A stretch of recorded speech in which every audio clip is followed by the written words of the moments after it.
Levi Westbrook had built Mirage resorts from nothing but a vision and relentless determination. The son of a construction worker and a waitress from rural Nevada, Levi learned early that power was something you seized, not something you were given. At 16, he was working at construction sites, studying blueprints during lunch breaks. By 20, he'd saved enough to buy his first foreclosed property, a dilapidated motel on the outskirts of Las Vegas. He renovated it himself, working 18-hour days until his hands bled. "You'll kill yourself before you make it," his father had warned. "Then I'll die trying," Levi had replied, the desert dust clinging to his sweat-drenched shirt. Levi transformed that worn-down inn into the first Mirage Inn. 5 years and 12 properties later, he secured his first major investor. By 35, Mirage Resorts became the fastest-growing luxury hospitality brand in the country, with Levi's name whispered in boardrooms with equal parts respect and fear. The public knew little about Levi Westbrook.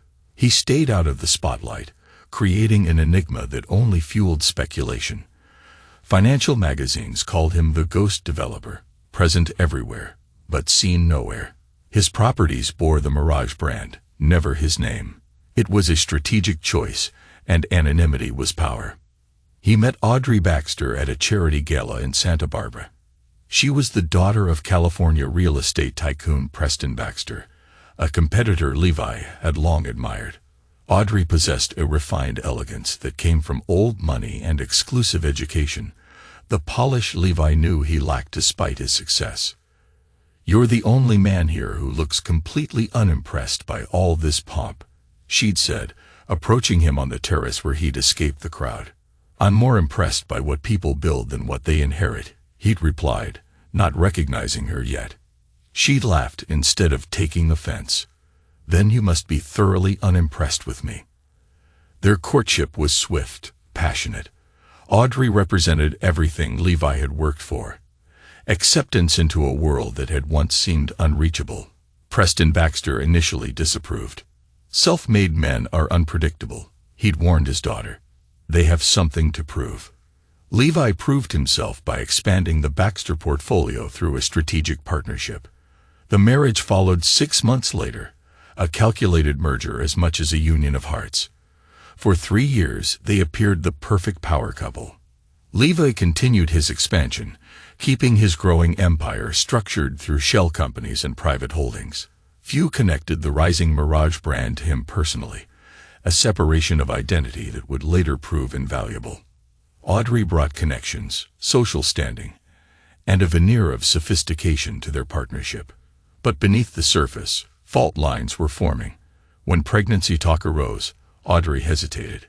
"I'm not ready to sacrifice my body or my freedom," she'd stated plainly.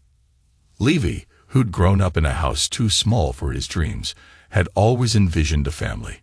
But he conceded, focusing instead on building his empire. That empire would become his legacy. By their 5th anniversary, the distance between them had grown palpable. Audrey spent more time at her family's Malibu compound than their penthouse. Her mother, Vivian Baxter, encouraged the separation. "He may have money now, dear, but he'll never truly be one of us," Vivian would say, not realizing her driver was one of Levi's most loyal employees, a man whose medical bills Levi had covered when no one else would help. Levi heard everything, but said nothing. He'd learned long ago that information was currency, and he was accumulating wealth in more ways than one. The invitation to spend a week at the newly constructed Mirage Sapphire Cove Resort came from Audrey, which surprised Levi. They hadn't vacationed together in over a year. "Mother thinks we should present a united front for the summer season," Audrey explained over a rare dinner together. "The Baxters should be seen enjoying the best properties on the coast." Levi studied his wife's perfectly composed features, noting how she referred to the Baxter name, as though he didn't share it. The resort she selected was indeed one of his most ambitious projects. A sprawling beachfront property in a secluded cove that had cost him over $200 million to develop. What Audrey didn't know was that this particular resort held special significance for Levi. Sapphire Cove had been purchased from a developer who'd gone bankrupt attempting to build on the challenging terrain. That developer had been backed by Preston Baxter, who'd pulled funding at the first sign of trouble, leaving dozens of local contractors unpaid. Levi had stepped in anonymously, settled the debts, and won the loyalty of the entire coastal community. He built the resort using those same contractors, paying them generously. "It's a beautiful property," Levi said carefully. "Your mother will approve." "She's bringing Reed," Audrey mentioned casually, referring to Reed Hammond, her mother's personal assistant. "He's been indispensable with Daddy's health declining." Reed Hammond. The name triggered a subtle tightening in Levy's chest.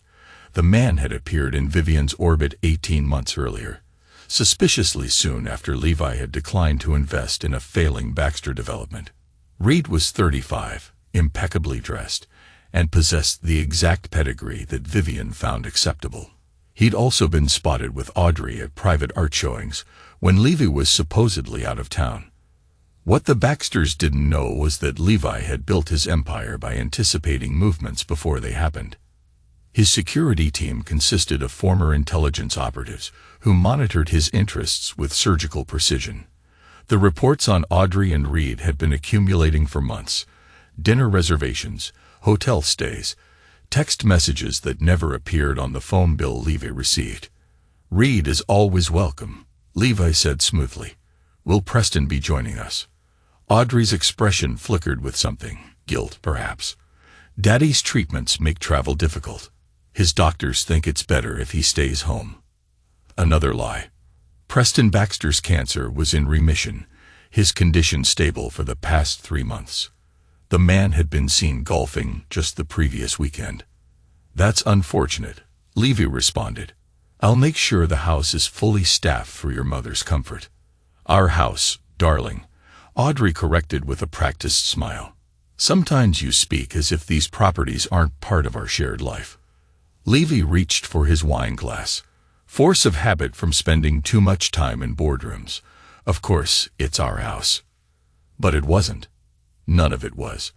The careful legal architecture of Levy's empire ensured that while Audrey believed their prenuptial agreement covered his assets, she had signed documents pertaining only to the public-facing portions of his wealth, perhaps 30% of the actual empire.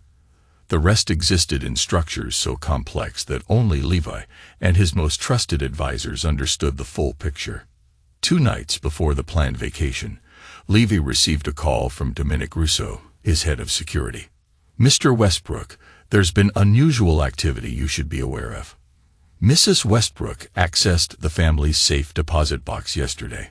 She removed several items, including the blue file.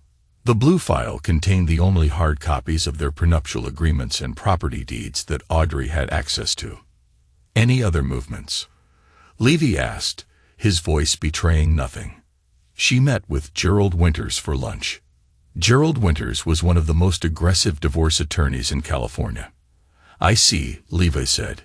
"Implement contingency protocol Sierra. And Dominic, make sure our arrangements at Sapphire Cove are precisely as we discussed." "It's all in place, sir. The staff has been briefed. Operation Tide Pool is ready." When Levi hung up, he stood at his office window, overlooking the city lights. He had built his life, expecting every structure to eventually reveal its flaws. Nothing lasted forever. Not buildings, not empires, not marriages. The only question was whether you controlled the demolition or became collateral damage. He opened his safe and removed a small thumb drive labeled Endgame. Everything was in motion now. The Sapphire Cove Resort sprawled across 50 acres of prime coastal real estate, its modernist architecture seeming to emerge organically from the cliffside. Floor-to-ceiling windows captured panoramic ocean views, while reflecting pools mirrored the sky, creating an illusion of boundless blue from every angle. Their motorcade arrived with the orchestrated precision of a diplomatic entourage. Audrey had insisted they travel separately, she with her mother and Reed Hammond in the lead car, Levy following with his executive assistant and security detail. The resort's general manager, Teresa Vega, greeted them at the private entrance with a carefully calibrated display of deference.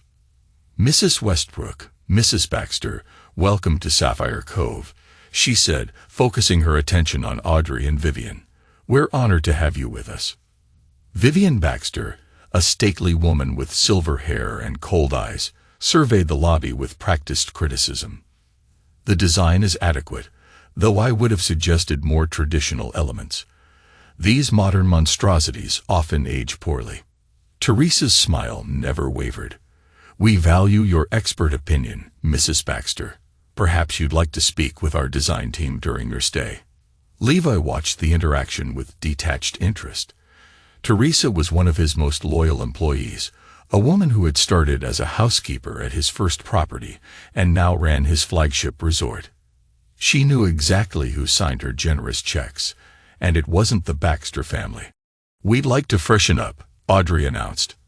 "I assume we're in the main house." "Of course," Teresa replied. "The presidential villa has been prepared according to your specifications. Mr. Westbrook, we've arranged your accommodation in the executive suite in the north wing, as requested." This detail, the separate accommodations, seemed to surprise Audrey momentarily before she composed herself. "That won't be necessary. My husband will be staying with us in the villa." Levi stepped forward. "Actually, I'll take the suite. I have calls scheduled with our Singapore team that will run late. I wouldn't want to disturb anyone." The presidential villa occupied the entire top floor of the central building. At 10,000 square feet with 6 bedrooms, it was designed for visiting dignitaries and celebrities seeking absolute privacy. What Audrey didn't know was that Levi had personally overseen its construction, including the installation of state-of-the-art security and monitoring systems. After settling in, they gathered on the villa's main terrace for drinks. Reed Hammond moved with the comfort of someone familiar with luxury surroundings, positioning himself subtly between Audrey and her mother. To family, Vivian proposed a toast, her eyes darting meaningfully toward Levi, and to knowing where one belongs. To family, they echoed. As the evening progressed, more guests arrived. Audrey's college friends Charlotte and Thomas Livingston, Vivian's younger sister Patricia, and her husband Gerald, and to Levy's carefully concealed surprise, Simon Reed, a junior partner at Gerald Winter's law firm. The dinner conversation flowed with practiced ease, touching on safe subjects, charity events, travel plans, the latest exhibition at the Getty. But underneath ran currents of tension. Levy noticed how Audrey positioned herself away from him, how Reed Hammond's hand occasionally brushed hers beneath the table, how Simon Reed studied property documents on his tablet during brief absences. After dessert, Vivian cleared her throat. "I think it's time we discussed the purpose of this gathering." The table fell silent. "This house," she continued, gesturing expansively, "is magnificent, a fitting setting for family matters." She emphasized the word family with a pointed look at Levi. "And it's important that we're clear about who family is, and who is merely passing through." Levi took a slow sip of his whiskey, saying nothing. Audrey straightened. "Mother and I have been discussing our future arrangements. The Baxter holdings need restructuring with Daddy's health situation, and certain associations need to be reevaluated." "I see," Levi said calmly. "And this revaluation includes me." "Don't be difficult, Levi," Vivian interjected. "You've had a good run with the Baxter name opening doors for you. But this house is for real family only, not opportunistic outsiders who've outlived their usefulness." A heavy silence fell over the table. Even Audrey's friends looked uncomfortable. Finally, Audrey spoke, her voice soft but firm. "Honey, just go home. We have papers being drawn up. Simon will contact you next week. There's no need to make this unpleasant." Levi set down his glass and stood slowly. The group tensed, perhaps expecting an outburst. Instead, he smiled, a cold, measured expression that never reached his eyes. He pressed a button on his watch. Within 30 seconds, Teresa Vega appeared with 4 members of the resort's security team. "Is there a problem, Mr. Westbrook?" Teresa asked. "No problem at all," Levy replied. Just some confusion about ownership that needs clearing up. Please escort these guests out of my resort." Vivian scoffed. "Your resort? This is a Mirage property. Audrey explained the whole structure to us. Your name isn't on anything." Levy gestured to Teresa, who produced a tablet and turned it to face the table. On screen appeared documents showing the complete ownership structure of Sapphire Cove Resort, and at the top of every page appeared the name Levi Westbrook.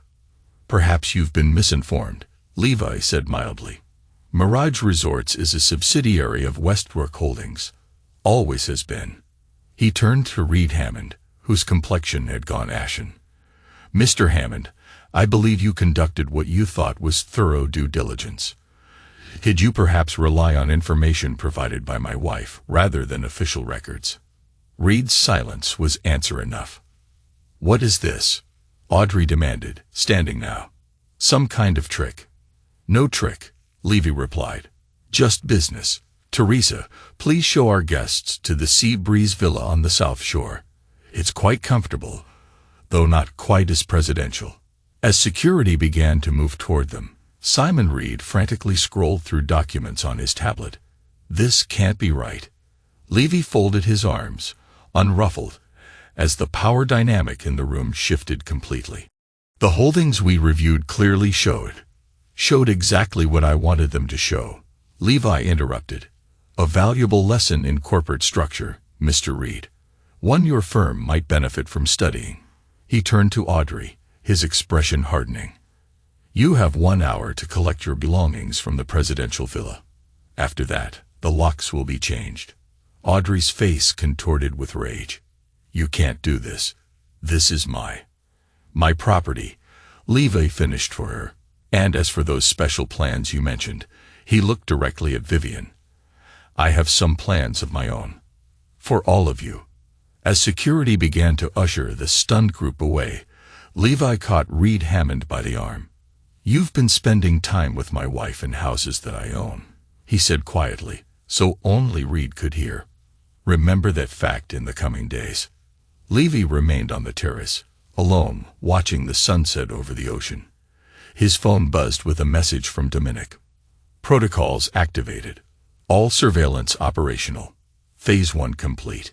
He typed a simple reply. "Begin Phase 2. The morning after the confrontation, Levy sat in his private office within the resort, reviewing the intel Dominic had compiled. The evidence of Audrey's betrayal was comprehensive, not just the affair with Reed Hammond, which had begun 14 months earlier, but the systematic attempt to undermine Levy's business operations. Email exchanges showed Audrey had been feeding Hammond confidential information about Mirage Resort's expansion plans. Hammond, leveraging his position with Vivian, had then advised the Baxters on preemptive land acquisitions designed to block Levy's growth and force him into disadvantageous partnerships. "They've been positioning for this divorce for at least 8 months, Dominic explained, standing rigidly by the window. A former Special Forces operative, Dominic had joined Levy's team after Levi funded a rehabilitation center for veterans. Their strategy was to control key properties, then use the leverage during settlement negotiations. Levy scrolled through financial reports, showing unusual transfers from Baxter-controlled accounts to offshore entities. "Have we identified the shell companies receiving these funds? 3 are linked directly to Hammond. 2 others appear connected to Simon Reed's partner at the law firm. They'd been moving substantial amounts, nearly $30 million in total."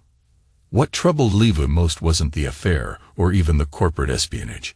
It was the realization that Preston Baxter was likely involved, despite his illness. The man had been a mentor of sorts, one of the few people in the industry Levi had genuinely respected. "Have we confirmed Preston's knowledge?" Levy asked. Dominic hesitated before sliding across a final document, a recorded transcript of a call between Preston and Vivian from 3 months earlier. "Preston, is Hammond making progress with the Westbrook situation?" "Vivian, Audrey's given him everything he needs. The fool built his entire empire with loans secured against properties we can control," Preston said. "Good. I taught him everything he knows, but clearly not everything I know." It's time he learned what happens when new money forgets its place. Levy set down the transcript, a cold clarity settling over him. So this was always the plan. Use him to expand their holdings, then cut him out when he'd served his purpose. It appears so, sir, Dominic replied.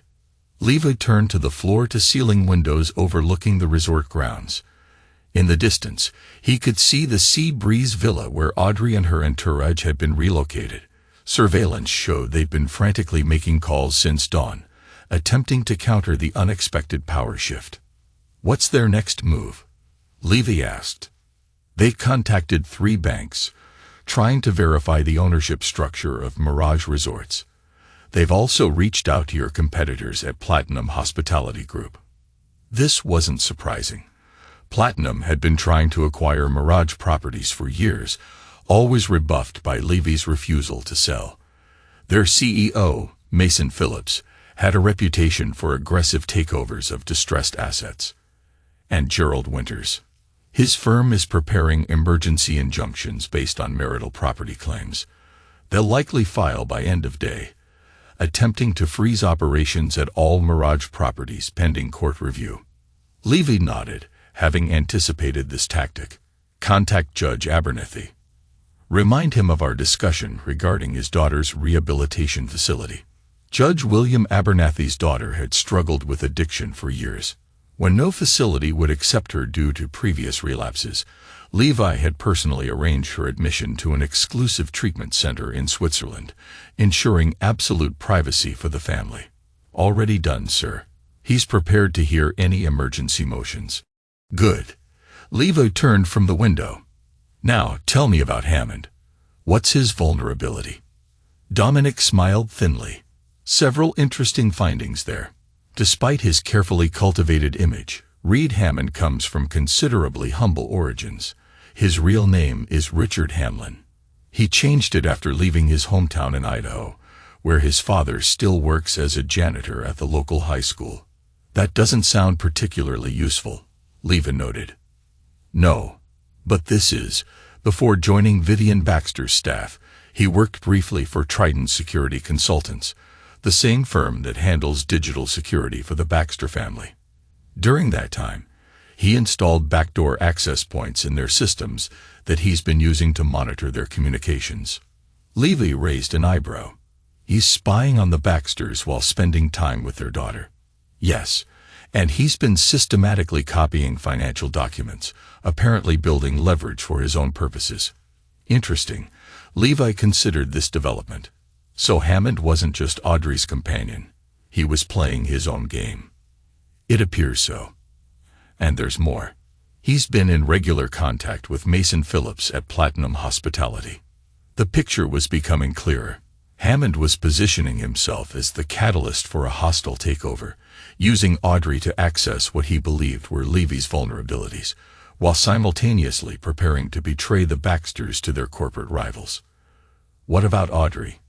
Does she know about Hammond's connection to Platinum? Dominic shook his head. All evidence suggests she believes they're planning a future together once the divorce is settled. She's transferred nearly $2 million to accounts he controls. Levy absorbed this information silently. The betrayal was even more calculated than he'd initially thought. A multi-layered deception with Audrey, the Baxters, and Levy himself, all serving as pawns in Hammond's scheme. Sir, Dominic said quietly, there's one more thing you should know. During our surveillance, we discovered that Hammond has been physically abusive toward Audrey on at least 3 occasions. The incidents occurred after she questioned certain financial moves he recommended. This detail landed differently, stirring something unexpected in Levy. Despite everything, the thought of Audrey being harmed produced a visceral response. He quickly suppressed it. Document everything, he instructed. Continue monitoring their communications.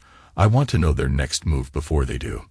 After Dominic left, Levy unlocked a hidden compartment in his desk and removed a worn leather journal, his first business ledger from the original Mirage Inn. He'd kept it as a reminder of where he'd started and what he'd overcome. Inside the journal's cover was a faded photograph of his parents standing outside their small Nevada home. They'd never lived to see his success, both claimed by an accident on an icy highway when Levi was 23. Their only legacy had been their unwavering belief in him and the work ethic they'd instilled. "You were right, Dad," Levi murmured to the photograph. "Trust is a luxury I can't afford." He closed the journal and returned it to its hiding place.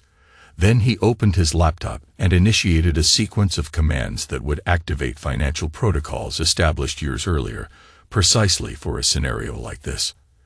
Operation Undertow had begun. 3 days after relocating Audrey and her entourage to the Sea Breeze Villa, Levi arranged a meeting with Teresa Vega at the resort's most isolated dining terrace. The evening sky burned orange and crimson as the sun descended toward the Pacific. "They're growing restless," Teresa reported, sliding surveillance photos across the table. The images showed Audrey pacing the villa's terrace, Hammond hunched over a laptop, and Vivian on the phone, her expression furious. "Mrs. Baxter has demanded to speak with the regional manager 3 times today." "And what did you tell her?" Levy asked, sampling the rare whiskey he'd requested. "That all management decisions come directly from the owner." Teresa replied with a slight smile. She didn't appreciate the reminder. Levy nodded approvingly. Teresa had been with him since the beginning, one of the few people who knew the full extent of his contingency planning. Her loyalty had been earned through actions, not contracts. When her mother had fallen ill 5 years earlier, Levi had not only covered all medical expenses, but had established a specialized care facility in her hometown, disguised as a Mirage corporate investment. Have they attempted to leave the property? Twice. Both times, they found their vehicles unavailable. The first time, their cars mysteriously developed electrical problems. The second time, a sudden road closure for emergency maintenance blocked the only exit route.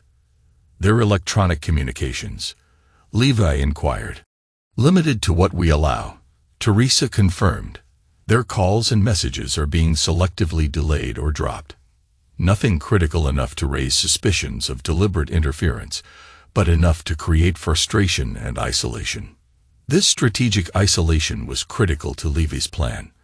While Audrey and her allies believed they were experiencing technical difficulties due to the resort's remote location, they were actually being contained within a carefully controlled environment.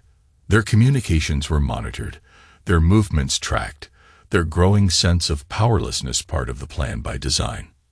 "What about our other guests?" Levy asked. "All VIPs have been relocated to our sister property in La Jolla with complimentary upgrades. The resort is effectively empty except for essential staff and our targets." Levi considered his next move. "It's time for Phase 3. Arrange a dinner invitation for tomorrow evening. Full formal service, main dining room, 8 p.m. extended to all of them. Audrey, Hammond, Vivian, the Livingstons, Patricia and Gerald, and Simon Reed." "They'll be suspicious," Teresa noted. "Of course they will. Let them suspect. Uncertainty is powerful." After Teresa departed, Levi made a secure call to his contact at First Continental Bank, one of the primary lenders to the Baxter real estate portfolio. "Martin, it's time to implement our discussed measures on the Baxter accounts." Martin Foster had been a fraternity brother of Preston Baxter at Yale. He'd also been passed over for promotion 3 times due to Preston's influence, creating a resentment that Levi had carefully cultivated over the years. "The compliance team has completed their review," Martin replied formally. "Given the suspicious transaction patterns, we're initiating a 60-day freeze on all Baxter-controlled business accounts, pending further investigation." "The timing is unfortunate," Levi commented with false sympathy. "Yes, especially with those loan payments coming due next week. Without access to operating accounts, they'll technically be in default by Monday." This was the first domino in a sequence Levi had arranged years earlier. Everything was falling into place. The Baxter empire, while substantial, was heavily leveraged, a fact that Preston had always disguised through complex financial engineering. One missed payment would trigger cross-default provisions across their entire portfolio. "Keep me informed of any developments," Levi said before ending the call. His next call was to Catherine Zhao, CEO of New Century Holdings, a Chinese investment conglomerate seeking entry into premium U.S. hospitality markets. Ms. Zhao, this is Levi Westbrook. I believe my team discussed a potential opportunity regarding the Baxter properties in Malibu and Palm Springs. Mr. Westbrook, Catherine responded with interest. Yes, your representative mentioned potential distressed assets becoming available. We're very interested, particularly in the oceanfront parcels. I just received information that the properties may be coming to market sooner than anticipated. If you could have your acquisition team ready to move quickly, say within the next 72 hours, there might be an opportunity for preferential terms. After finalizing arrangements with Catherine, Levi contacted 6 other strategic investors, each unaware of the others, each positioned to acquire specific pieces of the Baxter portfolio once the defaults began. By midnight, Levi had set in motion financial mechanisms that would dismantle the Baxter empire with surgical precision. Preston had taught him the art of leveraged acquisition, a lesson Levi had studied more thoroughly than his mentor could ever imagine. Later, in his private suite, Levi reviewed the day's surveillance. One video captured his attention. Audrey alone on the villa's terrace, staring out at the ocean, tears streaming down her face. For a moment, his resolve wavered. Despite everything, there had been real feeling between them once. The moment passed when another video appeared. Hammond consoling Audrey, his arm around her shoulders while his other hand typed a message to Mason Phillips. Proceeding as planned. She suspects nothing. Levi closed the laptop. Whatever he and Audrey had once shared had been sacrificed to ambition and deceit. Now only the architecture of vengeance remained, a structure he had designed with the same meticulous attention he gave his resorts. Tomorrow's dinner would begin the final phase, not just retribution, but complete decimation. The main dining room of Sapphire Cove Resort had been transformed for the evening's performance. Crystal chandeliers cast a warm glow over the single extended table, positioned to maximize the dramatic ocean backdrop. White orchids and blue hydrangeas created an elegant centerpiece, while silver service gleamed against crisp linen. At precisely 7:55 p.m., Levi entered through the private door behind what would be his seat at the head of the table. He wore a custom Tom Ford tuxedo, not his usual attire, but appropriate for the role he would play tonight. This was theater as much as business. Teresa appeared at his side, ready for his next directive. "They're approaching, sir." Mrs. Westbrook initially refused the invitation, but Mr. Hammond convinced her to attend. "And our special arrangements? All in place. Chef has prepared the menu exactly as specified, with the dietary accommodations for Mrs. Baxter's shellfish allergy. The service staff has been briefed on the timeline." "Excellent." Levi smoothed his jacket. "And our other guest?" "Arriving separately through the service entrance as requested. He'll be positioned in the observation room until you signal." At 8:00 p.m. precisely, the double doors opened. Audrey entered first, stunning in a black dyer gown that Levi recognized from their anniversary celebration the previous year. Her posture projected confidence, but the tension around her eyes revealed her unease. Hammond followed closely, too closely for mere professional association, in a tuxedo that fit imperfectly across the shoulders. Vivian Baxter maintained a regal bearing despite the circumstances, while the others, the Livingstons, Patricia and Gerald, Simon Reed, moved with the awkward energy of supporting players unsure of their role in the unfolding drama. "Good evening." Levi greeted them with practiced warmth. "Thank you for accepting my invitation." "As if we had a choice," Vivian replied easily. "Your staff made it clear that our cooperation would determine when we might leave this gilded prison." Levi smiled. "A misunderstanding, I'm sure. Please, take your seats. We have much to discuss over dinner." The seating arrangement had been carefully planned. Levi at the head, Audrey to his right, Hammond beside her, Vivian at the far end. The others filled in between, strategically separated to minimize alliance building during the meal. As the first course arrived, a delicate sea bass crudo, Levi raised his glass. To clarity, he offered as a toast. May this evening bring understanding to all of us. The group exchanged uncertain glances before reluctantly raising their glasses. Throughout the appetizer and soup courses, Levi kept the conversation deliberately light, discussing resort architecture, the challenges of coastal development, and the upcoming season in Aspen. His guests responded with caution, waiting for the trap they sensed but couldn't identify. The tension broke when the main course arrived, and Audrey set down her fork with deliberate force. Enough games, Levi. Why are we here? What do you want? Levi dabbed his lips with his napkin before responding. Correct as always, Audrey. Very well. I wanted to congratulate you all on a well-executed plan, truly impressive in its ambition. Confused glances circulated around the table. The systematic gathering of intelligence on my operations, Levi continued conversationally. The positioning of assets to block my expansion. The careful preparation for what you believed would be a devastating divorce settlement. He turned to Hammond. Even the secondary arrangement with Platinum Hospitality was inspired. Hammond's fork clattered against his plate, and the air in the room became thick with apprehension. I don't know what you're... Please, Levi interrupted. Let's not insult each other's intelligence. I've read your emails to Mason Phillips. Quite thorough. Your assessments of Mirage's vulnerabilities. Audrey turned to Hammond, her expression a mix of confusion and dawning realization. What is he talking about? What arrangement with Platinum? Hammond's face hardened as he reached for his water glass. He's bluffing, trying to turn us against each other. Levi gestured to Teresa, who approached with a tablet. Perhaps some visual aids would help. She placed the tablet before Audrey, displaying a series of email exchanges between Hammond and Mason Phillips dating back 18 months, before Hammond had even met Audrey. Target acquired. Read the first message. Proximity to A established. Will provide regular updates on Doe holdings as they become available. Audrey scrolled through the correspondence, her complexion paling with each message. The final email, dated just 2 days earlier, was the most damning.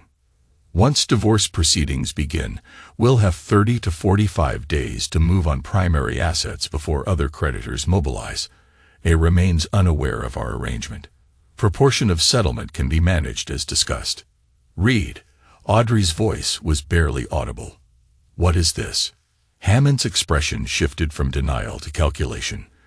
Obviously fabricated. Westbrook is desperate. Perhaps you'd prefer the audio recordings, Levi suggested mildly, or the video from the Platinum corporate retreat in Scottsdale last month. You and Phillips were quite specific about asset allocation in the aftermath of what you called the Westbrook collapse. Vivian Baxter, who had been watching the exchange with growing alarm, turned her icy gaze on Hammond. You've been working with Platinum. Against Baxter interests. Of course not, Hammond insisted. This is exactly what he wants, to divide us when we need to present a united front. Levi raised his hand, signaling Teresa again. This time she approached with a different tablet, placing it before Vivian.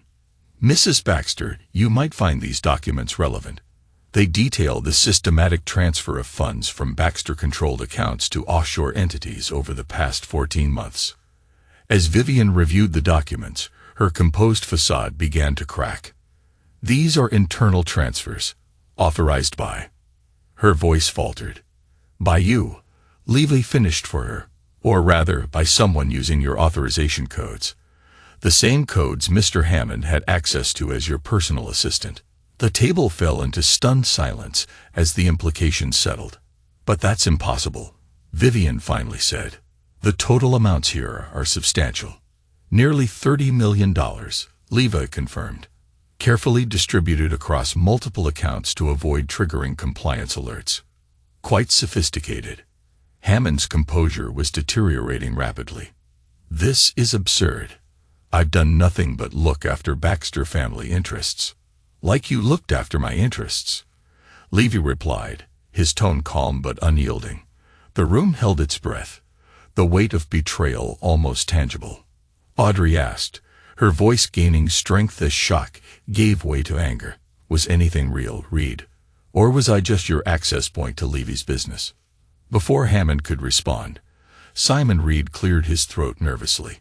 Perhaps we should adjourn to discuss these allegations privately. This venue seems inappropriate for such sensitive matters. Levy smiled coldly. But we're just getting to the interesting part, Mr. Reed. For instance, your firm's involvement in establishing the shell companies that received those Baxter funds.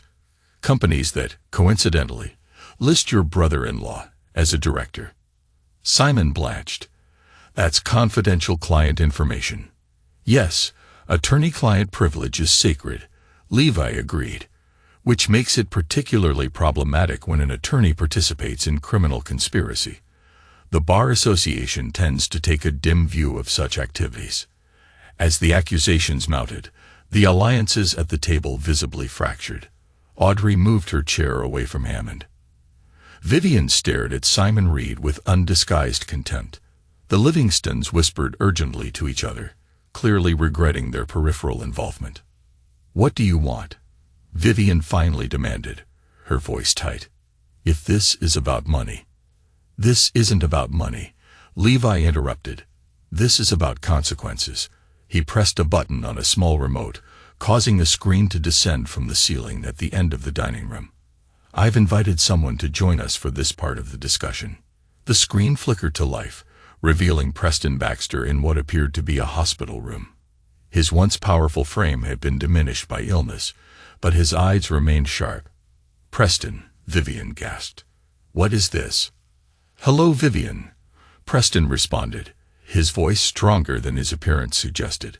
Levi has been sharing some disturbing information with me.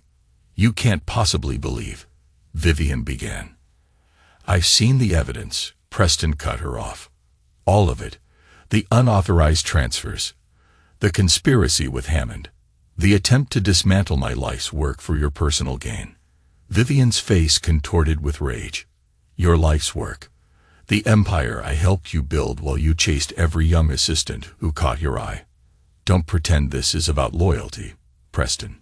The rawness of her response silenced the room. Even Levy, who had orchestrated this confrontation, was momentarily taken aback by the depth of bitterness it revealed. Preston's expression hardened. As of 2 hours ago, I have removed you as trustee from all Baxter family interests. The board of Baxter Holdings has called an emergency meeting for tomorrow morning to address the financial irregularities.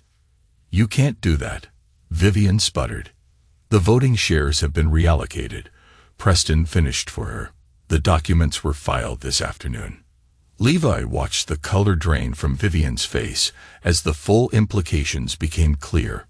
Without control of the Baxter voting shares, she was effectively powerless within the empire she had helped build. The silence in the room was thick, the repercussions settling on every person present. And as for you, Preston continued, turning his attention to Hammond, security has already cleared your office. The authorities have been notified regarding the suspicious transfers. Hammond stood abruptly. This is a setup. You have no proof that would stand up in court. Perhaps not for criminal charges, Levi conceded, but for civil action, the standard is much lower. And given the publicity this will generate, I imagine your future employment prospects will be limited. As Hammond moved toward the door, Levi added, Oh, and Mr. Hammond, or should I say Mr. Hamlin, your father in Idaho sends his regards. Apparently, the local news there is very interested in the story of how Richard Hamlin from Twin Falls became Reed Hammond, financial manipulator to the elite. Hammond froze, his carefully constructed persona visibly crumbling. You should sit down, Levi advised. We haven't yet discussed the terms of your departure from this situation.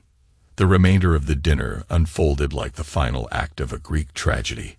Alliances shattered, secrets exposed, futures destroyed not by external forces, but by the consequences of their own actions.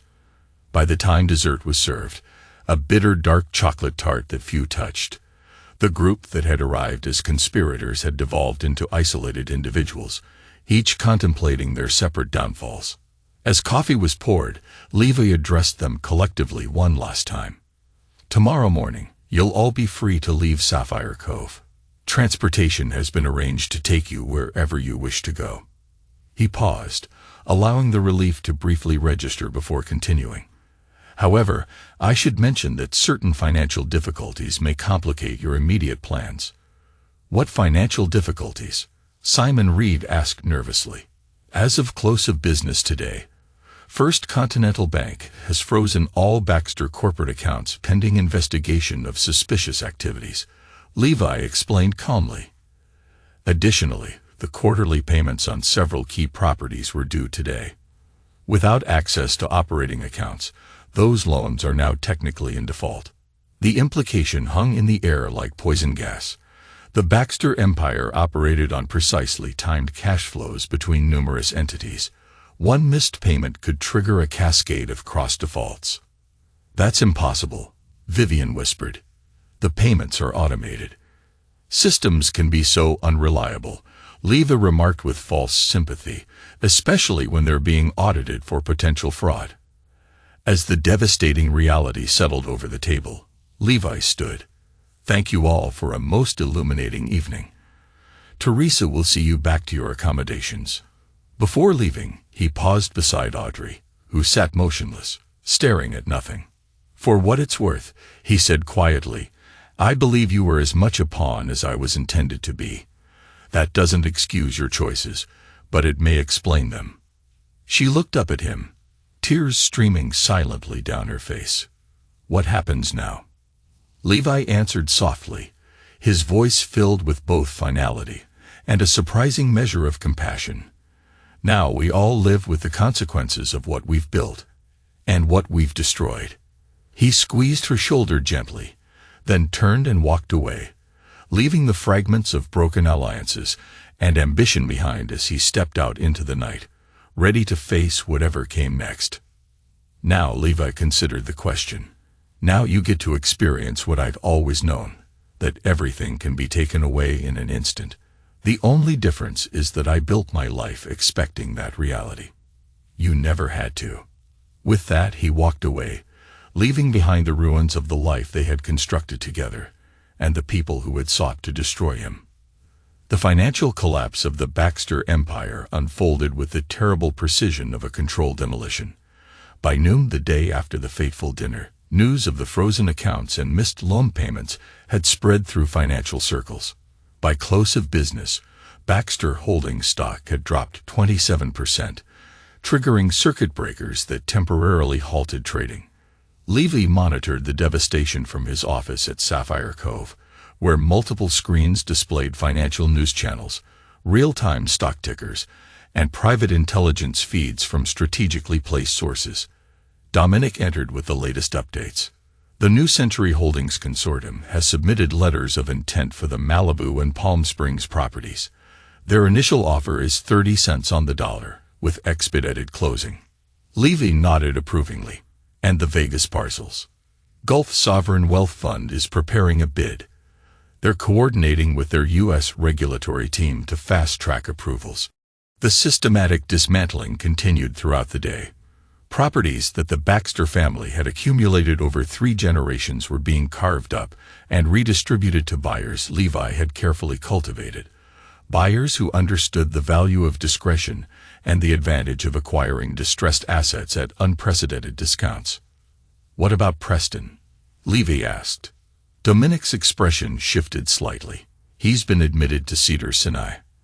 The stress appears to have triggered complications with his condition. This news landed differently than Levi had anticipated. Preston's betrayal had cut deepest precisely because Levi had genuinely respected the man. The mentor who would become an adversary had never been the primary target of his vengeance. Make sure he receives the best care, Levi instructed, anonymously. Of course. Dominic hesitated before continuing. There's another development you should be aware of. Mrs. Westbrook attempted to access her personal accounts this morning. They were denied. Levi raised an eyebrow. All of them. Yes. It appears her name has been flagged in the banking system, due to the ongoing fraud investigation. Even her personal credit cards have been suspended. This was an unexpected consequence, collateral damage rather than deliberately inflicted punishment. Audrey had her flaws, but financial impropriety hadn't been among them. The funds she had transferred to Hammond had been her own inheritance from her maternal grandmother, kept separate from Baxter family assets. "Where is she now?" Levy asked. "Still at the Sea Breeze Villa. The others have departed. Hammond left before dawn." Levy gazed out the window, the consequences of every calculated move settling on his conscience. The Livingstons and Simon Reed took the morning shuttle to the airport. Mrs. Baxter was collected by her sister Patricia. Only Mrs. Westbrook remains. Levy considered this information. Has she made any calls? Several. To her personal attorney. To various friends. To her banker. None have been returned. The isolation Audrey was experiencing mirrored what Levi had felt in his early years, when deals fell through, when investors backed out, when doors closed because he lacked the right name or connections. The difference was that he had built calluses over those wounds. Audrey had never developed such protection.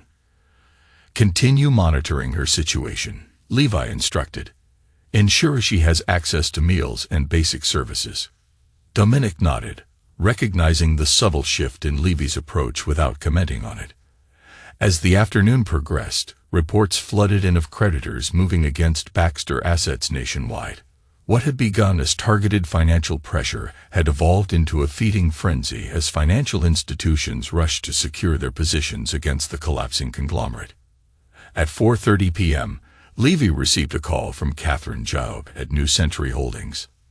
"Mr. Westbrook, we've encountered an unexpected complication," she began without preamble. "Another investor group has entered the bidding for the Malibu properties with a significantly higher offer." "Platinum Hospitality," Levi stated rather than asked. "Yes," Catherine confirmed. "They're offering 45 cents on the dollar with similar expedited terms." Levi had anticipated this move. Mason Phillips wouldn't abandon his strategy simply because his inside man had been compromised. If anything, Hammond's exposure would accelerate Phillips' timeline. "Match their offer with the same terms," Levi instructed. "Then contact Judge Williams at the Coastal Commission. Remind him of the environmental concerns we discussed regarding Platinum's development approach." The Coastal Commission had been a persistent obstacle for Platinum's previous projects, with environmental approvals repeatedly delayed due to concerns about habitat disruption and public access. Judge Williams, who chaired the commission, had a particular interest in marine conservation, an interest Levi had supported through substantial anonymous donations to the Judge's Foundation. "Understood," Catherine replied. "And if they counter, they won't get the chance. By morning, the Commission will have announced a special review of all pending applications for the affected coastal parcels. That will delay any transaction long enough for other factors to come into play." After ending the call, Levy received an urgent message from his source at First Continental Bank. Preston Baxter had suffered a major stroke and was now in critical condition. The bank's board was meeting to discuss accelerating their actions against Baxter Holdings in anticipation of leadership uncertainty. The situation was evolving faster than even Levi had planned. Every decision made now would have lasting effects for all involved.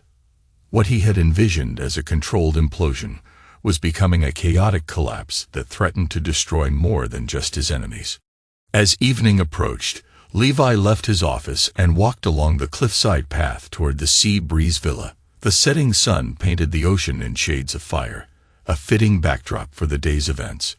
He found Audrey sitting alone on the villa's terrace, a half-empty bottle of wine beside her. She wore jeans and a simple blouse, a striking contrast to her usual tailored perfection. Her hair was pulled back carelessly, and her face was bare of makeup. She didn't look up as he approached. "Come to survey the wreckage?" she asked, her voice hollow. "To check if there are survivors," Levy replied, taking the seat across from her. "There aren't." She took another sip of wine. "My father's had a stroke. Did you know that?" "Of course you did. You probably timed it perfectly." That wasn't part of the plan, Levi said truthfully. Audrey laughed bitterly. There's always a plan with you, Levi. Always 10 steps ahead. Contingencies for every possibility. She finally looked at him directly. When did you stop trusting me? Or did you ever? The question carried more weight than she likely intended. Levi considered his response carefully. I trusted you with my heart, he finally said, just not with my survival. There's a difference. And now, are you satisfied? The mighty Baxters brought low, my mother disgraced, my father dying, me penniless and abandoned. Penniless is an exaggeration, Levi noted. Your grandmother's trust is unaffected by all this. It's held separately from Baxter assets. Audrey looked surprised. How did you? She stopped, shaking her head. Of course you knew about that too. I know that you transferred a significant portion of those funds to Hammond. That was unwise, but the remainder is still secure. Once the banking flags are cleared, you'll have access again. Why are you telling me this? Because this was never about destroying you, Audrey. It was about consequences for choices made. She studied him with new intensity. What happens to Hammond? And Platinum? Hammond is currently on a private jet to an undisclosed location, courtesy of Mason Phillips. By morning, Phillips will have realized that Hammond's usefulness has expired. After that, Levi shrugged, the world can be unkind to men without resources or allies. And my mother? Vivian will survive. She always does, though her social position may be somewhat diminished when the details emerge. They sat in silence as darkness fell over the ocean. Staff appeared to light the terrace lanterns, moving with practiced discretion. I loved you once, Audrey said suddenly, her voice soft but honest. Before everything became about power and position. Before my mother convinced me you'd always see me as your ticket into a world that would never truly accept you. And I loved you, Levi acknowledged. Before I realized I was just another acquisition for the Baxter portfolio. In that quiet moment, surrounded by the consequences of their ambition, they both understood the price they had paid for what they thought they wanted. Another silence stretched between them, filled with the sound of waves breaking against the cliffs below. What do I do now? Audrey finally asked, vulnerability breaking through her composed exterior. Levi considered her question. Despite everything, part of him still responded to her pain. But he had learned long ago that compassion could be as dangerous as trust when misplaced. You rebuild, he said simply, like I did. Every time a deal collapsed, or an investor backed out, or a property was lost, you start again with whatever foundation remains. He stood to leave, then paused. Your car has been returned to operational status. Your personal accounts should be accessible by tomorrow. The coastal highway has been cleared of construction. Audrey looked up at him, understanding the message. She was no longer being contained. Is this mercy, Levi? No, he replied honestly. Just recognition that some debts have been paid in full. As he walked away from the villa, Levi felt a complex mixture of emotions, satisfaction at the precision of his retribution, regret for what might have been in another reality, and a cold clarity about what still remained to be done. The Baxter empire was falling, but Mason Phillips and Platinum Hospitality still posed a threat. And Reed Hammond, despite his current desperation, remained a dangerous adversary with nothing left to lose. The final act was yet to be played. The coastal fog rolled in during the pre-dawn hours, shrouding Sapphire Cove in a spectral mist. Levi stood on the balcony of the presidential villa, watching as the resort's lights created halos in the thick air. His phone vibrated with an encrypted message from Dominic. Eagle landing. ETA 20 minutes. Eagle was their code for Mason Phillips, CEO of Platinum Hospitality and the architect of the failed scheme to dismantle Mirage Resorts. Phillips' private jet had filed a flight plan to San Diego just after midnight, an unexpected development that Levi's intelligence network had immediately flagged. Is Hammond with him? Levi texted back. Negative. Hammond was dropped in Phoenix. Current location unknown. This was concerning. Hammond operating independently introduced an unpredictable element, but Philip's sudden appearance presented an opportunity Levi hadn't anticipated, a chance to accelerate the final phase of his strategy. Prepare the marina suite for our guest, Levi instructed. Full surveillance, all protocols active. 20 minutes later, the black Range Rover passed through the resort's security gate. Surveillance cameras tracked its progress to the main entrance, where Mason Phillips emerged alone. The man moved with the confident swagger of someone accustomed to power. Tall, athletically built, with the practiced smile of a corporate predator. Teresa greeted him with professional courtesy. "Mr. Phillips, welcome to Sapphire Cove. We weren't expecting you until later this week." "Change of plans," Phillips replied dismissively. She led him inside, her expression professionally neutral as the next phase of Levy's meticulously calculated endgame began to unfold. "I need to speak with Westbrook immediately." "Of course, Mr. Westbrook has been notified of your arrival and suggests you get settled first. The marina suite has been prepared for you." Phillips frowned at this deflection but followed Teresa toward the elevator. "Fine, but tell him I expect to meet within the hour. We have urgent business to discuss." Once Phillips was installed in the suite, Levy reviewed the surveillance feed with Dominic in the security control room. He came alone, Levy observed. No legal team, no advisors. That's unusual for acquisition discussions. "Perhaps this is more of a reconnaissance mission," Dominic suggested. "Testing your position after the Baxter situation, or offering a deal he doesn't want witnessed," Levi countered. "What's the status on Hammond?" Dominic pulled up another screen showing travel records. Last confirmed sighting was at Phoenix Sky Harbor at 2:13 a.m. He withdrew $5,000 cash from an ATM, then disappeared. He hasn't used his phone or credit card since. "He's running," Levi concluded. "But from Phillips or from us?" "Possibly both. The information we released about his real identity and background would make him toxic to Phillips now. No value as an inside man when everyone knows who and what he is." Levi considered the implications, yet Phillips still came here personally, immediately after dropping Hammond. Why the urgency? Before Dominic could respond, the surveillance feed from the marina suite showed Phillips making a call on what appeared to be a burner phone, not the corporate device he'd been using earlier. "Can we intercept?" Dominic shook his head. "Not without physical access to that specific device. It's not connecting through our systems." They watched as Phillips spoke briefly, then destroyed the phone, removing the battery and SIM card, breaking them separately before flushing the pieces.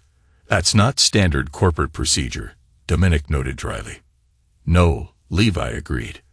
"That's the behavior of someone with something significant to hide." He checked his watch.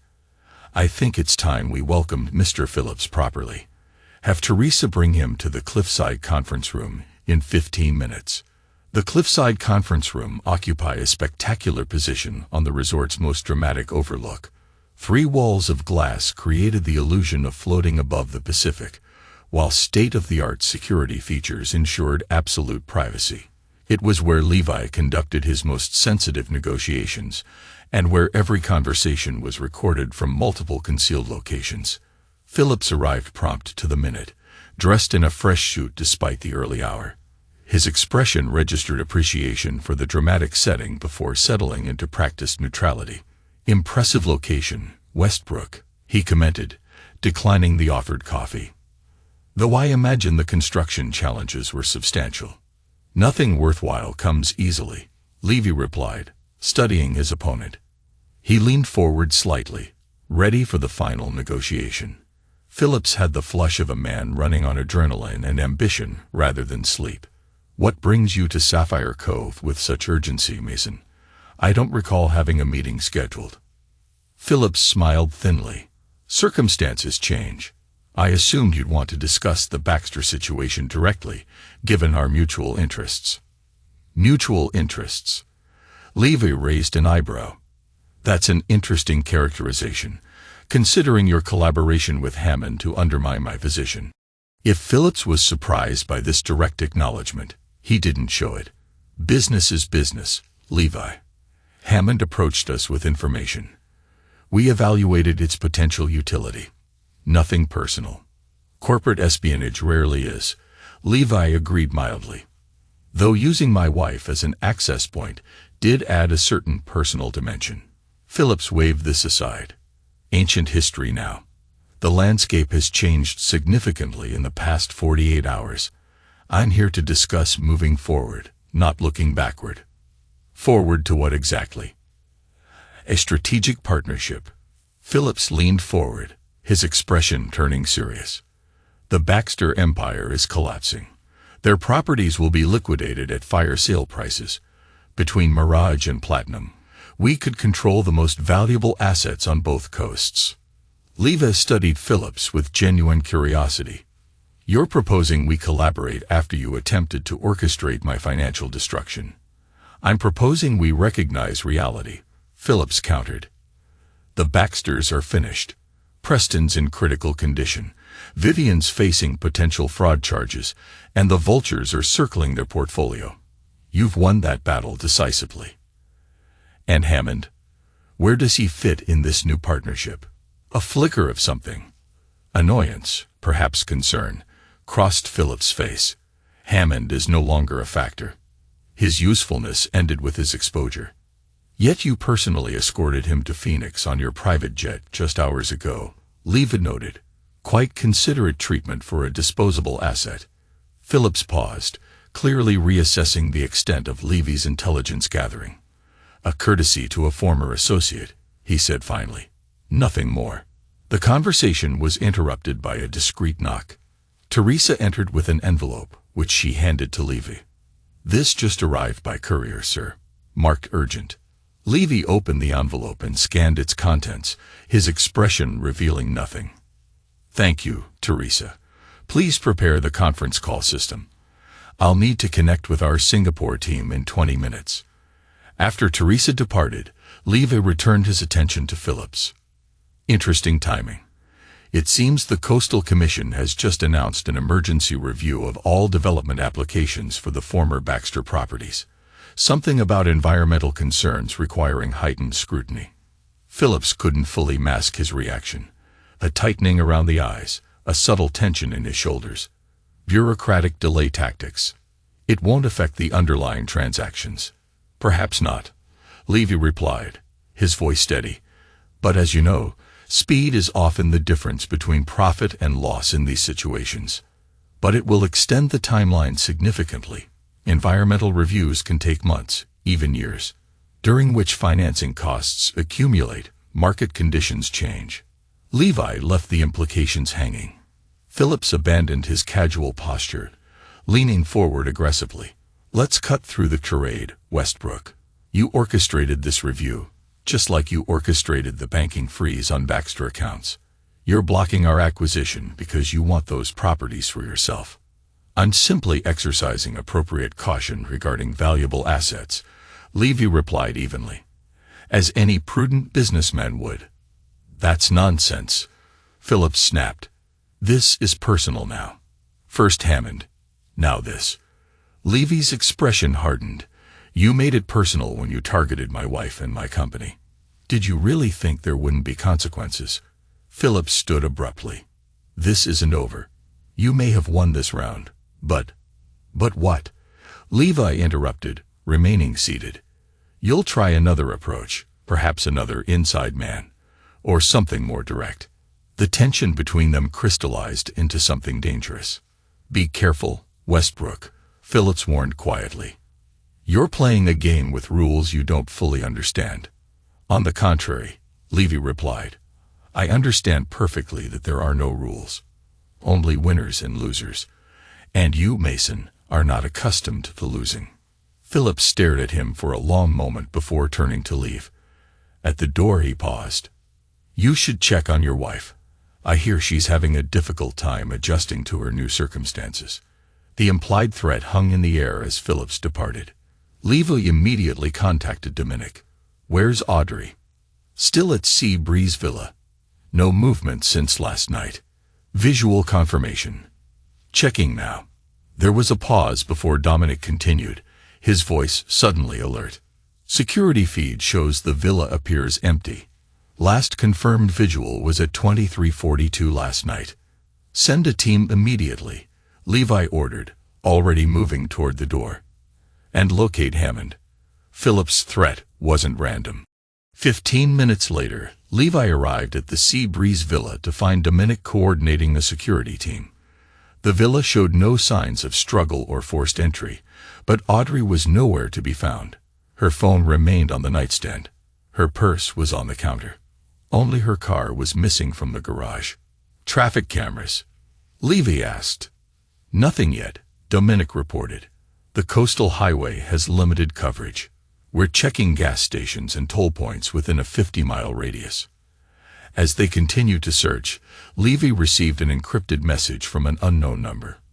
When opened, it displayed a photo of Audrey in what appeared to be a motel room, looking frightened but unharmed. The message below was simple. Exchange terms to follow. Stay available. Levi showed the message to Dominic. Trace it. Already working on it. Preliminary location shows somewhere near San Bernardino, but it's being routed through multiple servers. Hammond, Levi concluded, his mind racing as the final confrontation dawned. This is why Phillips dropped him in Phoenix. Not to dispose of him, but to position him for this move.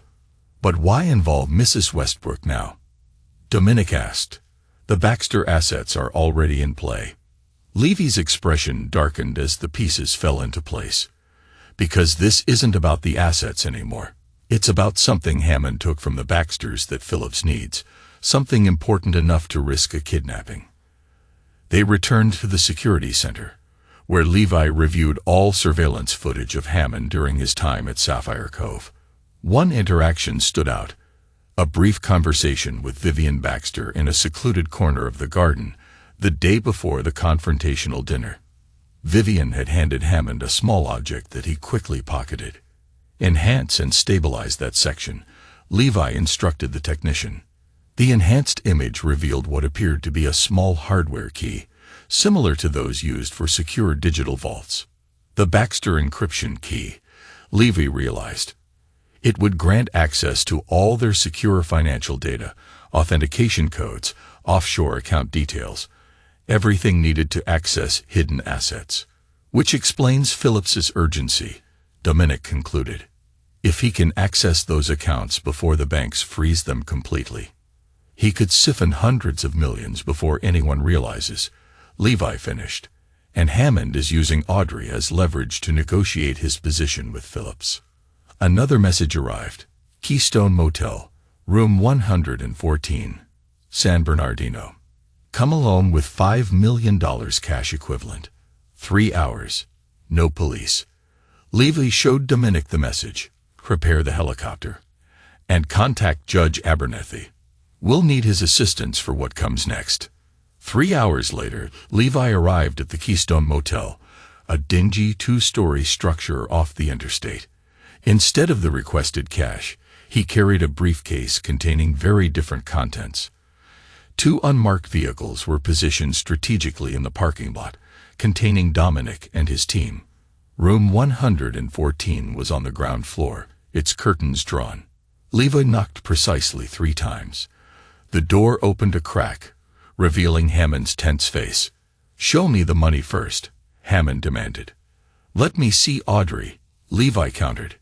Hammond hesitated, then opened the door wider.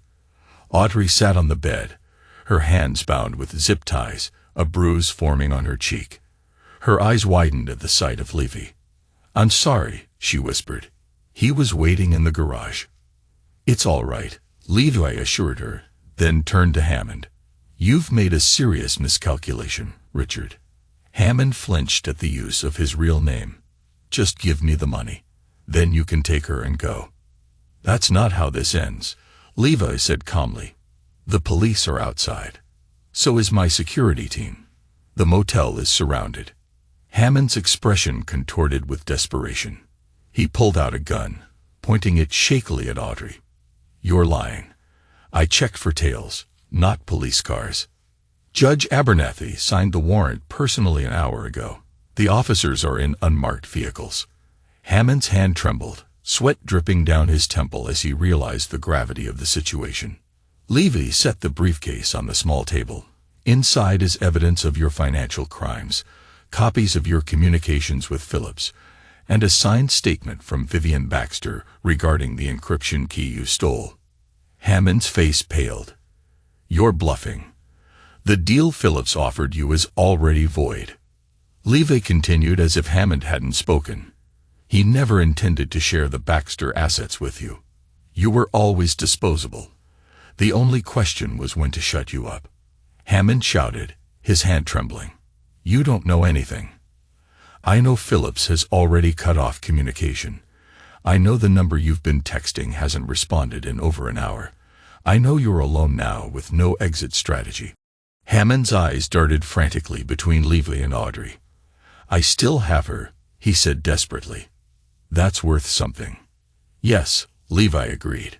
It is, which is why I'm offering you an alternative. He opened the briefcase, revealing not money, but a single folder and a passport. Inside is documentation for a new identity, prepaid accounts totaling $500,000, and a one-way ticket to Malaysia departing tonight. No extradition treaty, no financial tracking. Hammond stared at the contents, visibly torn. Why would you help me escape? I'm not helping you escape, Levi clarified. I'm helping you disappear. Once you leave this room, Richard Hamlin no longer exists. Reed Hammond never existed at all. You'll live as someone else, somewhere else, permanently. And if you refuse, then what's outside this door becomes your reality instead. The moment stretched as Hammond considered his options. Finally, his shoulders slumped in defeat. He lowered the gun and moved to cut Audrey's restraints. The key, Levi demanded. Where is it? Hammond reached into his pocket and produced the small device Vivian had given him. It's useless without the passcodes, he said as he handed it over. Vivian provided those as part of her cooperation agreement, Levi informed him. Her testimonial immunity was quite comprehensive. As Audrey stood, rubbing her wrists, Hammond gathered the folder and passport from the briefcase. Why this option? He asked quietly. Why not just let them arrest me? Because your public trial would harm Audrey, Levi answered honestly, and she suffered enough for other people's ambitions. Hammond nodded once, understanding the complex mixture of mercy and punishment in Levy's approach. The car keys are on the dresser, he said to Audrey. I'm sorry about. He gestured vaguely toward her bruised face. Just go. Become someone else. Someone better. After Hammond departed through the back exit, where an unmarked car would follow him discreetly to ensure he boarded his flight, Levi and Audrey stood in awkward silence. You came for me, she finally said. After everything. Yes. Why? Levi considered the question carefully. Because endings matter, he said at last. They define what came before. Audrey looked at him, her eyes filled with a mix of gratitude and sadness. And what comes next? Levi took a deep breath, the weight of their shared history, and the choices that had led them here settling over him. That's up to you, he said softly. But whatever it is, you deserve to choose it for yourself, not because of someone else's plans. With that, he turned and walked away, leaving Audrey to face the uncertain future that lay before her, a future she would now shape on her own terms. She stepped toward him, close enough that he could smell the familiar scent of her perfume beneath the motel's staleness. And what is this ending, Livy? What does it define? He met her gaze directly. The end of what we were, not the beginning of something else. Understanding passed between them. A recognition that some bridges, once burned, cannot be rebuilt. What remained was acknowledgement, not reconciliation. Thank you, she said simply, for not being the monster they tried to make you. Even monsters have their codes, he replied. Mine just happens to include finishing what others start. As they left the motel together, walking apart, not touching, Levy received a final message from Dominic. Phillips in custody. Financial Crimes Unit served warrants at Platinum HQ. Operation complete. The last piece had fallen into place. Mason Phillips, caught attempting to access the Baxter hidden accounts with the stolen encryption key, now faced federal charges. The Platinum Hospitality stock was already plummeting in after-hours trading. Levi had not only protected himself, he had systematically dismantled everyone who had conspired against him. The Baxter Empire, Platinum Hospitality, Hammond, Phillips, all had underestimated the architect of vengeance, a man who had built his life anticipating betrayal and preparing for it with meticulous precision. As they drove back toward Sapphire Cove in separate vehicles, Levi watched the sunset paint the sky in shades of retribution, deep crimson fading to unforgiving black. 6 months after the events at Sapphire Cove, Levi stood at the floor-to-ceiling windows of his New York penthouse, watching snow drift over Central Park. The city sprawled before him, a concrete empire so different from his coastal resorts, yet governed by the same principles of power and consequence. The aftermath of what financial media now called the Baxter collapse had reshaped the hospitality landscape. Mirage Resorts had acquired key Baxter properties at advantageous prices, while Platinum Hospitality had been broken up and sold to international investors following Mason Phillips's indictment on multiple federal charges. Preston Baxter had survived his stroke but remained in long-term care, his once formidable mind diminished to childlike simplicity.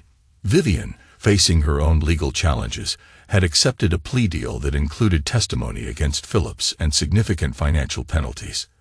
Their social standing, once unassailable, had evaporated overnight. The intercom chimed, interrupting Levy's reflections. "Mr. Westbrook, your 3 o'clock appointment has arrived." "Send them up," Levi instructed. Minutes later, Audrey entered the penthouse, accompanied by her attorney. 6 months had changed her. She appeared thinner, her designer outfit more subdued, her once perfect makeup minimal. Yet she carried herself with a dignity that transcended circumstance. "Thank you for agreeing to meet," she said, her tone measured but sincere. The gravity of this final encounter settled between them, signaling that unfinished business was about to find its resolution. She said formally after her attorney had been shown to an adjacent room to give them privacy. "Of course," Levy replied, gesturing toward the seating area. "Can I offer you something?" "No, thank you. This won't take long." They sat across from each other, the ghost of their marriage hanging between them. Divorce proceedings had been surprisingly straightforward. Levi had offered terms more generous than legally required, and Audrey had accepted without negotiation. "I'm relocating to Europe," she announced. "Milan, specifically. I've been offered a position with a design firm there." Levi nodded. "A fresh start." "Something like that." She hesitated before continuing. "Before I go, I wanted to return this." She removed a small box from her purse and placed it on the table between them. Inside was her engagement ring, a rare blue diamond that Levi had specially commissioned. "This belongs to you," she said. It never felt right keeping it. Levi studied the ring without touching it. "Consider it part of your settlement. Sell it if you need additional resources for your new life." "I don't want anything else from you, Levi." The divorce settlement was more than fair. The directness of her statement hung in the air between them. "Have you heard from Hammond?" Levy asked, changing the subject. Audrey shook her head. "No." "Has he surfaced?" "There were rumors of someone matching his description in Kuala Lumpur briefly, but nothing since. He appears to have taken the disappearing act seriously." And Phillips, facing 20 years minimum, his cooperation agreement wasn't nearly as advantageous as Vivian's. Audrey absorbed this information silently. "My father is being moved to a specialized facility in Switzerland next month," she finally said.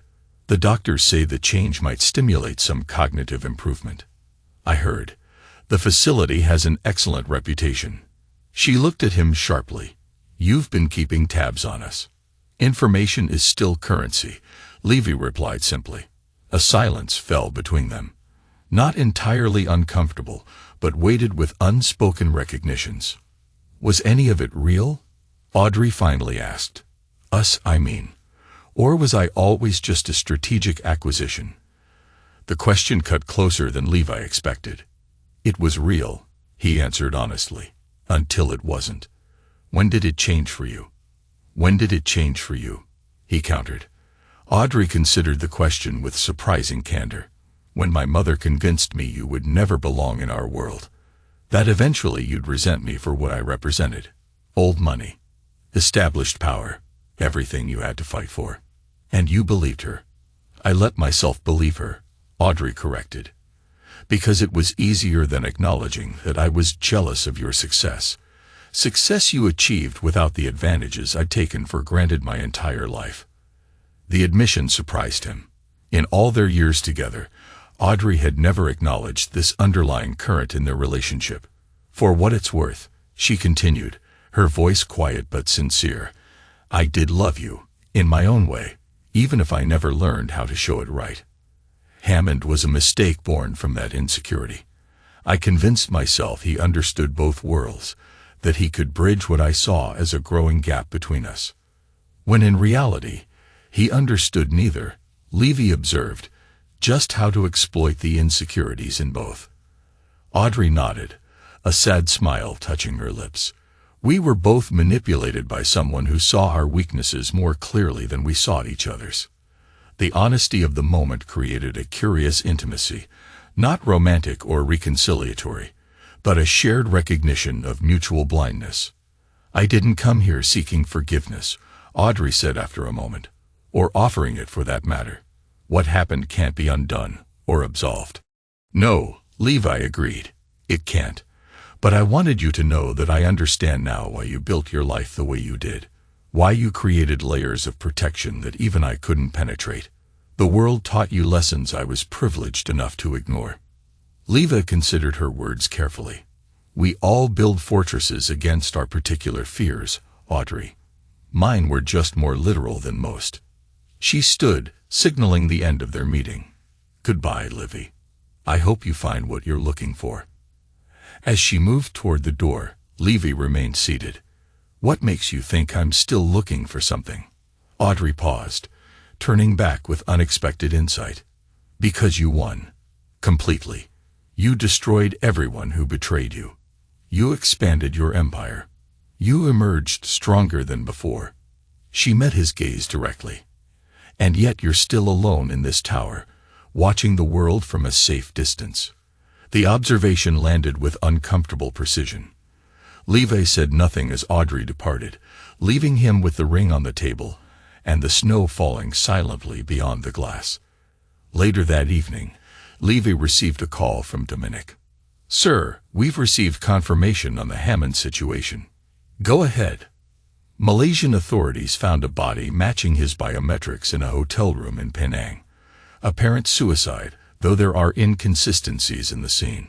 Philip's reach is longer than we anticipated. Levi concluded. Any connection traceable to him? Nothing direct. The local investigation is being handled as a routine overdose. Ensure the family is notified discreetly, Levi instructed, and arrange appropriate financial support for Hammond's father in Idaho.